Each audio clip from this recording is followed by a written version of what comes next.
What's good with y'all? For this ambidextrous drawing video, I'm gonna be drawing out a Black Widow spider with both of my hands. As I was going through drawing this one out, it was abstract, but it was way more grounded in the beginning as what it eventually turned into. But I did start off with drawing the Black Widow spider. In the reference, it was sitting on the very end of a tree branch, and the first thing I wanted to do was draw out the spider. The whole idea behind me drawing out the spider first was that I wanted to make it distinct enough to where when I eventually did draw the end of the stick, it didn't get overly lost. You could still make out that the spider was there. When it came to outlining the stick itself, I did try to make it look rugged and not exactly just perfectly straight, if that makes any sense. From a design standpoint, I wanted it to have the imperfections that you would see on regular trees and stuff. Once I felt that that was done, I went over it a couple more times and just filled in a couple empty patches. Now this is kind of where it started going a little bit in its own direction. In a lot of my more recent drawings, I've been going through and just freehanding a lot of my omnilinear designs.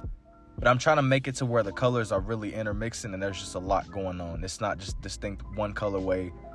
It's all over the place. Yeah, and from this point, I was just doing a lot of swirl designs and just going kind of in a lot of different ways with it. I did start off with a lot of red and blues until eventually I grabbed both of my black pens, and then I started going over each and every last little space that was open, and I just filled them all in with the black. This time around though, I did keep the swirl patterns a lot more loose. They're nowhere near as intricate as they can be in some of my other drawings. It's still very much my omnilinear type of style, but it's just a little bit more laid back.